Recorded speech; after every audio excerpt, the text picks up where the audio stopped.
Can you just start out by telling us your name and spelling it for us, please? My name's Lesley Wischmann. It's Lesley Wischmann. And Lesley, what's your connection to Kent State? I was not there. I was in 1970. I was a 17-year-old freshman at the Western College in Oxford, Ohio.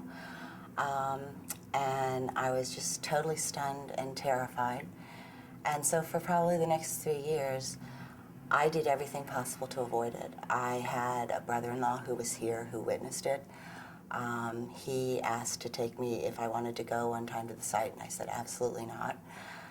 And then one night I picked up Michener's book, and I couldn't put it down. And I was so frightened after I finished reading it.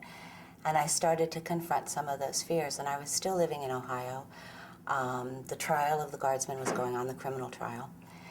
I ran into some guardsmen who were leafleting on the street the street downtown. And I asked them some things. I got some information from them.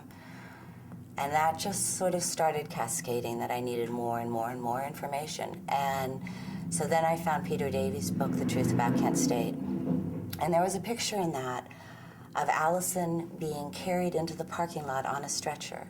And it was identified as Allison. And I thought, well, if she was shot in the parking lot, why is she being carried into the parking lot?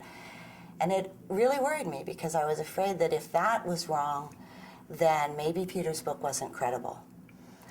So I wrote Peter Davies and asked him that question and one other where I thought there were little errors. The first thing I ever invested in with Kent State was a magnifying glass.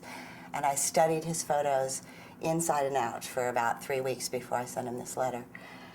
And it took about a month and a half, I think, to get a response, because it went to this publisher and all around. And once he got it, he responded right away. And he sent me back a packet of information about this thick.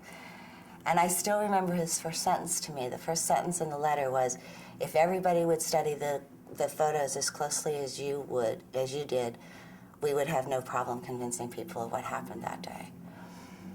And he just had all this information. And later on, he would joke to me that when he wrote Arthur Krause after the shootings, just to express his sorrow at the loss of Allison, Arthur had just reeled him into it, and he hadn't intended to get so heavily involved, but Arthur started calling him, Arthur started writing him, Arthur started asking him if he could do this, if he could do that, if he could do anything to help. And Peter was immediately absorbed by it. And Peter used to laugh and say that I was basically his way of doing to me what Arthur had done to him. So for between 1974 and at least 1978, 79, I worked really closely with Peter Davies, with Arthur Krause, and with John Adams on doing research and just doing as much research as we could. And I think, there were a lot of other people who were doing that, like Greg Payne and Paul Keene and people like that. But I think part of what made me different was that I was not here. I didn't see it. So I didn't come to it with any sort of agenda of my own. All I came to it, was questions of why. And I wanted answers. And other people wanted answers, but they also had sort of some ideas that, they wanted to do this or they wanted to accomplish that. And I never had really any of those. So I just worked with all those people for about, like I say, about 7 years or so. And then even after the lawsuit was settled, we didn't do quite as much active research together, but I continued doing an awful lot of research. I spent one summer after the FBI documents were released through a FOIA request, and they came out. And so I spent one summer just in the basement of the University of Wyoming Library reading 7 reels of microfilmed FBI documents.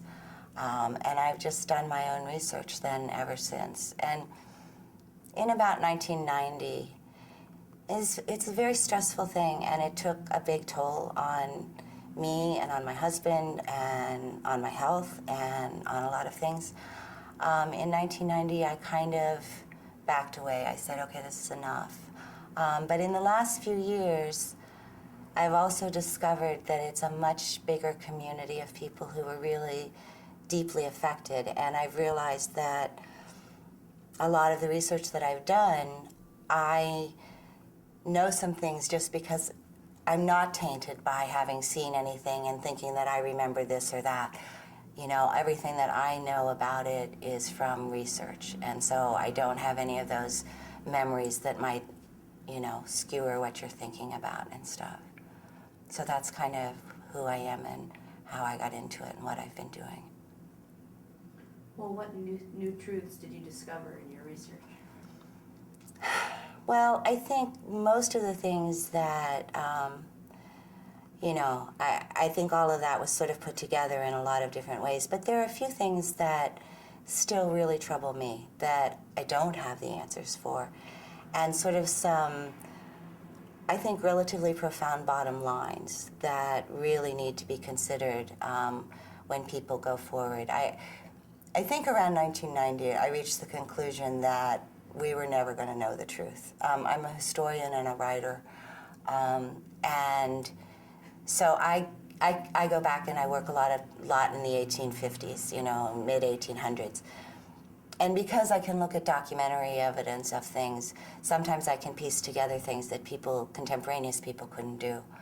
And one of the things that I started thinking about towards the middle 80s was that my goal would be to gather as much information as possible, make sure it was in a secure location, make sure it would be available to future researchers, so that maybe 100 years from now, when somebody starts going through things, they can put together all that documentary evidence, they can find those pieces that make sense. And like I say, there are some profoundly disturbing things in my mind that continue to trouble me that I don't have answers for, but they seem to be sort of overlooked. Terry Norman, of course, is a big subject, and a lot of people, what was Terry Norman's role? What was Terry Norman's role? And that's kind of a common question. But the more I thought about it, the more I became disturbed by sort of a very basic issue, which was that Terry Norman was there. Everybody saw, well, not everybody, but most people saw him. There's film footage of him running to the guard line, being protected. There's film footage of people running after him saying he shot someone, you know. And the first words out of Sylvester Del Corso's mouth was that they fired in response to a sniper. And what began to really trouble me was that I don't understand why they didn't offer up Terry Norman on a silver platter as the sacrificial lamb. Because if they had said on May 5th, Terry Norman was out there with a gun, which is the truth, and we fired in response to that, I believe it would have changed the whole narrative. I think that a lot of the country would have gone, oh, wow, well, yeah, I mean, if there was a guy out there with a gun, they really didn't have much choice. If he was waving a gun around, they had to try to take him out, and so other kids got shot. But if he was shooting, then the guard didn't have any choice. And I think it would have really fundamentally changed everything. And what bothers me tremendously is that they didn't do that, because that says to me that there was something about Terry Norman that was more important to protect than to protect this whole group of National Guardsmen, to put them through 9 years of hell, I mean more than that, but 9 years of legal proceedings, to go through all of that to protect one person. To me, that says that Terry Norman knows something else, even beyond what he may know about Kent State. To the best of my knowledge, Terry Norman was never involved with the FBI after that.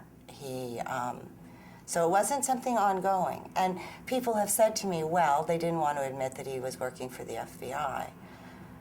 You know, I was a student in 1970. That wouldn't have been a shock if somebody had walked up to me and said, you know, there are FBI people working for the FBI walking around on campus. I would have been like, yeah, big deal, you know, surprise, surprise. It doesn't seem like that's enough. So, you know, that's sort of a very fundamental issue to me, because I think they could have changed the whole narrative. They could have gotten themselves off the hook. They could have made it seem as though it was totally justifiable, and yet something very basic kept them from doing that. And I'd like to know what the answer to that is. What were they trying to protect when they were trying to protect Terry Norman? Because I don't think we have the answer to that, and I don't think it's as simple as the fact that he worked for the FBI. The other things that bother me is reading through the evidence lists. There was a .22 caliber shell casing found on campus by the edge of the practice field. Now, the only person on campus that we know of who had a .22 that day is Major Harry Jones. I don't understand how a .22 shell casing was found in evidence and logged in evidence unless that gun was fired. And if that gun was fired, a .22 from, I don't know anything about guns. I've never held a gun. I've never fired a gun. I don't know anything about guns. Everything I know about guns comes from the research I've done into Kent State. But from what I understand, a .22 is a very low caliber weapon. It's not really good for all that much. There's not really a clear reason why he was carrying it that day. Why did he have it? Why did he fire it? Because I think the evidence is pretty clear that he did fire it. Was it a signal of some sort? Were the shootings supposed to happen when they were down on the practice field, when they were in a crouching, kneeling position, aiming into the parking lot? Did something go wrong? Did people not hear the shot that was supposed to signal it? What happened in all of that? When was that shot fired, and what was that .22 doing there? In addition to the .22 shell casing, there was a .32 shell casing found on campus. This one is even more confusing to me because there is no known .32 weapon on campus that day. And what gets really interesting about the .32 is that at the civil trial in 1975, Ron Snyder, who was with, I think it's Company C, he was between Taylor and Prentice. So he was in the line of guardsmen that did not fire. But he came out after the line of guardsmen that did fire marched back down to the Commons. Those guys came out, and they were standing around Jeff Miller's body, supposedly protecting Jeff Miller's body. At the trial in 1975, Ron Snyder testified that he told James Michener that he had taken a gun off of Jeff Miller's body. Even James Michener didn't buy that. Even James Michener said, this just doesn't make sense to me. But the gun that he produced and the gun that he claimed he had taken off of Jeff Miller's body was not workable. It wasn't an operable gun, but it was a .32 caliber gun. Later at the trial, I can't really remember. He was called on it because that was the first time Elaine Holstein, Jeff Miller's mother, ever heard the story that supposedly a gun was taken off of his body. But there is a story about them being in a locker room or something, the guard being in a locker room or something, a few months after, I believe, and them saying, what are we going to say? What are we going to say when they start investigating this? And Ron Snyder saying, I have the answer. I know what we're going to say. We're going to say, I've got a gun and I've got brass knuckles that I took off of this kid. And that's a .32. And there's a .32 shell casing found on campus. To me, that's very, very weird. I feel like it's not a coincidence that that happened to be a .32, that he knew that .32 shell casing had been found and was going to be found. And he had to come up with an excuse for that .32 shell casing. And so let's plant the gun on Jeff. But there's also another .32 that's involved in this case.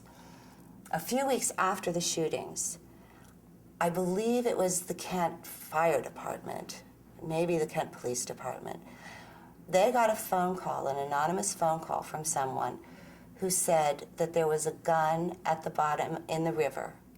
There was a gun that had been thrown off the bridge into the river, and it had been used in the shootings. They got divers out, and they dove down, and they found a .32 gun. It was in like a brown paper bag it's very hard to get the story straight about what it was that was found, how it was found, but it's logged in the FBI files as a 32, it makes it sound as though there were like 4 or 5 bullets, and that may not be the right term, I'm not sure, but things that you would put into a gun, tied up in some sort of like handkerchief or something, with a brown paper bag and a padlock. And there's never been any explanation about what this is, where it came from, whether it was ever tested, whether it has anything to do with the 32 shell casing, what happened to it, who made the call. The story of finding it makes it sound basically as though they pretty much just dove in and there it was. You know, I don't know much about the river here, but that seems a little odd also. And the more I read about that and the more I looked at that, the more it sounded again as though this was planted to try to explain that 32 shell casing, that maybe this, because a paper bag, how long does a paper bag stay a paper bag in a river? I don't know, you know? But again, there's no answers for it, and it's a very odd little piece that's just hanging out there. The other piece, or one of the other pieces that really bothers me, happened just, actually, this is Monday, Friday night. I found out about it Friday night. John Dean of Watergate fame has always been a question in my mind, because if you read Blind Ambition, which is his book about Watergate, and was recently reissued, he makes it sound as though he was lolling around on a beach in California when Richard Nixon swept down and said, "Would you like to be counsel to the president?" And he said yes. That was in July 1970. Well, the fact is he'd been working for the Nixon administration for at least a year or so before that. He was an assistant attorney general in the Justice Department under John Mitchell, and his portfolio included student unrest.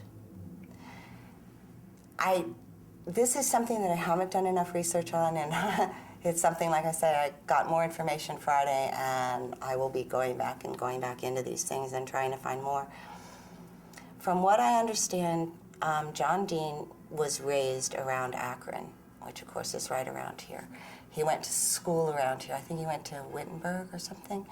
But likely that he has contacts in the area, that he knows people in this area.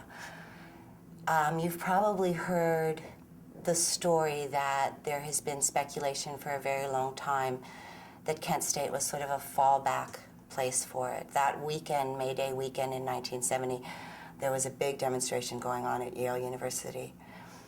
And it's long been thought that what they wanted to do was to try and pull it off at Yale. And if you've ever been to Yale University, you can literally close all the gates to the university and make it a contained place. And once you do that, of course, to any crowd, and you get the crowd upset and scared, you're going to create panic.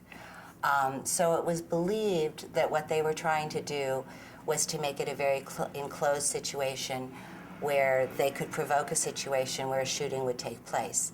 The May Day protests were over Bobby Seale, who was going on trial. And so in one fell swoop, they would have been able to discredit the Black Panthers, the liberal elite establishment, you know, Yale University and all those people Nixon hated. And if you read Nixonland, this becomes even more, it's sort of stark in terms of the people that Nixon considered his enemies. But Kingman Brewster was very smart, and Kingman Brewster said, he talked to students and he said, "What do you think we should do?" Because the Justice Department was telling him to close off the campus. Kingman Brewster said, you know, the students told him, "No, let's open up the campus, invite kids to sleep on the floor, open up the, you know, the dining halls, let's make it completely open." And Kingman Brewster did that. So by Saturday, May 2nd, they knew there was no way they were going to be able to pull it off at Yale. Then you get the ROTC fire at Kent, and attention seems to shift here if you are buying any of this idea that there may have been some conspiracy coming out of the White House. And so there have long been rumors that John Dean was seen in New Haven and that he was seen in this area afterwards, that he was seen early in the week in New Haven, that he was up there consulting with the National Guard. The National Guard was on standby in New Haven, and that then he came back here. And so I have just long wondered what's going on, because this happens in May 1970, and then in July 1970 he gets promoted to counsel to the president, which sort of reeks of job well done to me. But it gets more interesting because in, I believe it's 1973, 1974, I didn't really know I was going to do this, so I didn't like study up on my dates and stuff, so forgive me. For years, Peter Davies, Arthur Krause, John Adams had been really pushing Congress to investigate. It was pretty clear that the Justice Department wasn't going to do anything. So they started really pushing on Congress and asking Congress to have hearings. And Representative Don Edwards of California finally decided, yeah, you know, we need to do this. He kept saying, we're waiting to see if other people will do it. We're waiting to see if the Justice Department will do something. We're waiting, we're waiting, we're waiting. He eventually became convinced the Justice Department was not going to do anything. So Don Edwards said, okay, we're going to have hearings in the fall. And I think that happened like in the spring or something. And it was this amazing thing. It was like, wow, you know. And he started compiling witness lists and putting together who should we call. And John Dean was very much at the top of the list of that group because he had been in charge of student unrest. So he was going to, you know, he was going to subpoena John Dean and Klein Dienst and John Mitchell and all these people. Very shortly after those witness lists came out, John Dean started talking to the Watergate prosecutors who were just starting to gear up to look into what was going on. He got a lawyer, and his lawyer said, don't talk to anyone. You know, you shouldn't be talking to anyone and all this. And things started just kind of folding in on itself. At that point, you know, Watergate really started taking off. And when Watergate started taking off, all of the attention started shifting over to that. A lot of stuff that had happened before that, including Kent State, became sort of less noted by everybody because Watergate was big and everybody could see that that pointed to the president. And then all of a sudden, in 1974, when John Mitchell, I guess, had left, I can't get all this straight, I can't get it all straight in my head at this point. But John Mitchell had left and Elliot Richardson had become Attorney General. And Elliot Richardson suddenly, on August 13th, 1974, I believe, he announced that there would be another investigation of Kent State, which was a huge shock to everyone. I mean, everyone was just, it came out of the blue. And the thing that it mostly did was shut down Don Edwards' hearings. I mean, it did produce some stuff, but it shut down Don Edwards' hearings entirely, and then Watergate really took over. So I've always had a lot of questions about how all that happened and what John Dean's role was. And why was John Dean never asked any questions by anybody in authority? I know that at one point, Arthur tried very hard to get to John Dean to find some answers and just couldn't do it. And a few years ago, I wrote a series of articles on the Daily Kos website on Kent State for the anniversary. And somebody who read those, John Dean was doing an online chat about Blind Ambition being re-released. And it had stuck in his or her memory. I don't know who this person is. But it had stuck in their memory about what I had said. And so they went to this online chat and they said, can I ask you a question about Kent State? And they quoted at length what I had put there. And of course, when I did that, I had all my research in front of me and I had done it right. My research was there. And, you know, can I ask you just to respond to that? That was basically what they said. They said, you know, can you explain what your role was in this, what you knew about Kent State? And on Friday, she sent me links, I'll say she, I don't know, she sent me links to all of this exchange. And of course, online web chats like that, you can pretty much choose what you want to respond to, you know, if you're the other person. And it was being moderated by Rick Perlstein, who wrote Nixon Land. And she had made a mistake, and she had said at first that, Dean was in the Nixon White House. And he said, Dean was not in the Nixon White House in May of 70. And she wrote back to that and said, no, that's my mistake. That's not, go back and read what I quoted there. He was the Assistant Attorney General in charge of student unrest. And then it goes down for quite a while before John Dean comes in, and he does respond to it. And his response to it to me was absolutely stunning. And I still, 3-4 days later, I can't get it out of my head. Because his response to it was, I learned about Kent State from the newspapers. Now, I've talked to a lot of people over the last 40 years about Kent State, and I've never heard anybody claim that they learned about it from the newspapers. I mean, it happened at 12:24. It was all over the radio by 1:30 in the afternoon. I didn't have access to any kind of media that day, but I heard people screaming on my campus, and that's how I learned, because everybody was hearing it. I mean, it was just electric information. It would be like saying, to me, it would be like saying you heard about, you read about 9/11 on, in the newspaper that evening. I mean, it was electric information that was all over the country, and people knew about it by osmosis almost. I mean, you just heard about it everywhere. And to say, I learned about it through the newspapers, I mean, even giving the benefit of the doubt that maybe, there was an evening newspaper at that time, because there used to be evening newspapers in places.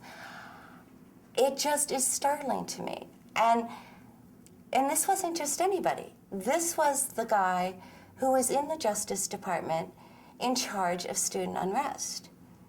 And so even, my sister and I have been tossing around scenarios, like, let's say his mother was dying and he was in the hospital. You still think maybe the Justice Department would call and say, we got a real problem on our hands. Certainly someone in the Justice Department knew about it before John Dean got home and read a newspaper.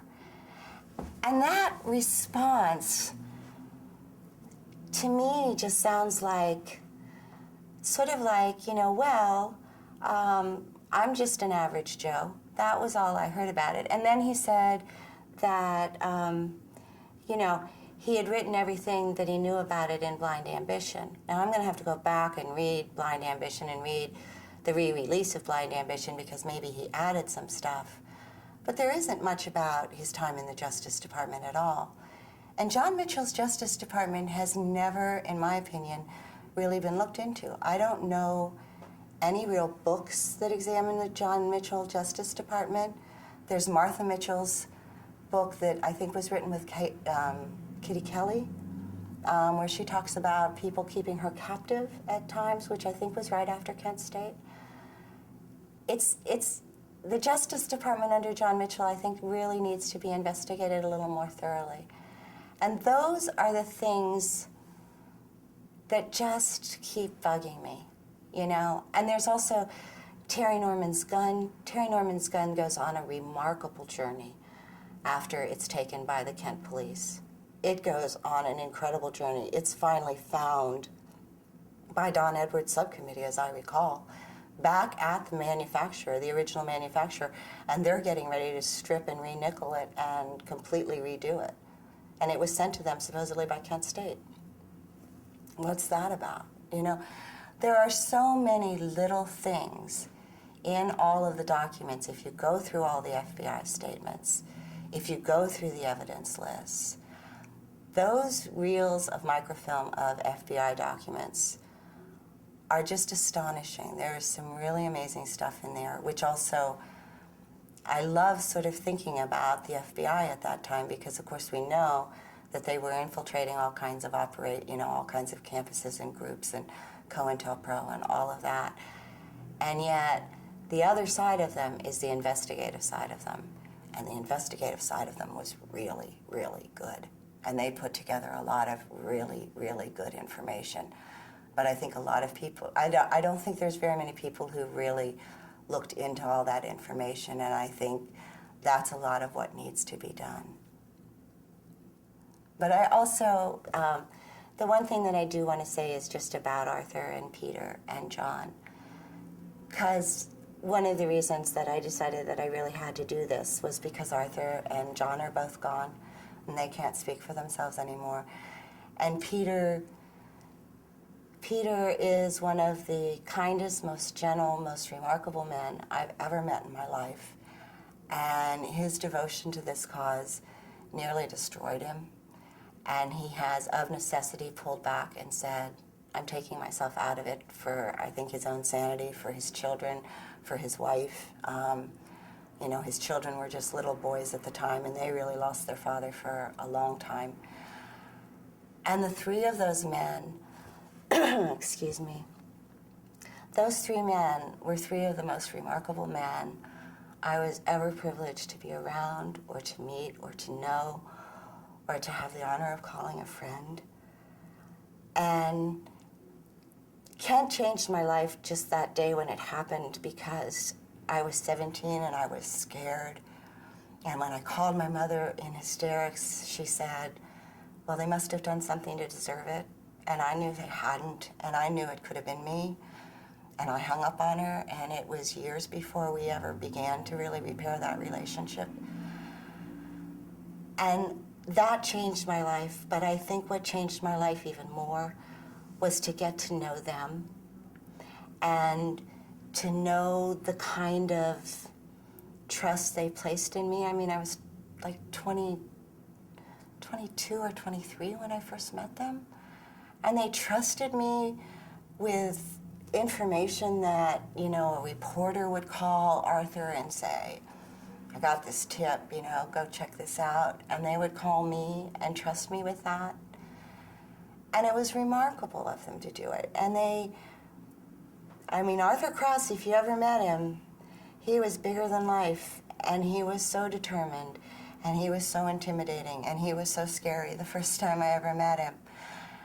But to be trusted by him with information like that, and how deeply it mattered to him. You know, he'd lost his daughter. And, you know, that he would look at me, and I was, you know, actually probably a couple years younger than Allison, and let me try and figure out something. The people that I have met as a result of this, and the feeling that you can do something like this and you can make a difference, and you can help people who have been hurt so badly and who have lost so much. And all you've got to do is just say, I'm willing to give up a little bit. I'm willing to put myself out there a little bit. You know, I'm willing to spend a summer in the basement of a library reading through these microfilms and having a headache every night and, you know, shoulders hurting because somebody needs to do that, you know. That's a really remarkable thing, to know that and to know you can make a difference. And one of the things that I've learned from Kent State is that a lot of people have carried it in their hearts for a really long time. And if it can make a difference or help anyone to understand that when something else like this happens, that they can make a difference. They don't have to have been there. They don't have to have seen it. They can just kind of jump in and say, can I help, and how can I help? And I also want to say that about Elaine Holstein, who's Jeff Miller's mother. She and I became very, very, very good friends, and she's still very close to me. And that's been one of the greatest privileges of my life, has been to know those people. And I don't know that I don't know if you've got questions, but otherwise I don't really know. No, I think that was great. Thank you so much. Okay, and I didn't drink a lot of water somehow. I don't know.